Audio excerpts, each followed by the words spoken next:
কল্পনা করো, চারদিকে বোমা শব্দ, আগুনে জ্বলছে বার্লিন শহর। আন্ডারগ্রাউন্ড বাংকারে বসে কাঁপছিল সেই মানুষ যাকে দুনিয়ায় চিনত আতঙ্কের প্রতীক হিসাবে। তার নাম অ্যাডলফ হিটলার। বলা হয় সেই দিন সকালে তিনি নিজের প্রেয়সীকে বিয়ে করেন, আর কয়েক ঘন্টার মধ্যেই খবর ছড়ায় হিটলার আত্মহত্যা করেছে। কিন্তু অদ্ভুত ব্যাপার, তার আসল মৃতদেহ কেউ কোনোদিন দেখেনি। সোভিয়েত সেনারা দাবি করেছিল তারা দেহ পেয়েছে, কিন্তু সেটি পরবর্তীতে নারীর বলে প্রমাণিত হয়। আসলে হিটলার কোথায় গেল? অনেকেই বিশ্বাস করে সেই রাতেই গোপন সুড়ঙ্গ দিয়ে তাকে পালিয়ে নিয়ে যাওয়া হয়েছিল।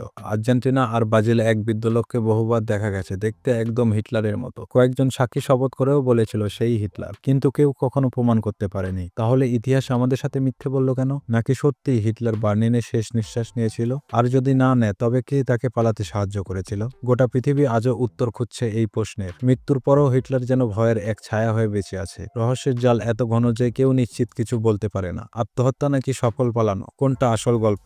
আজও তা অন্ধকারেই ঢাকা রয়ে গেছে। ভিডিওটি ভালো লাগলে লাইক এবং সাবস্ক্রাইব করো।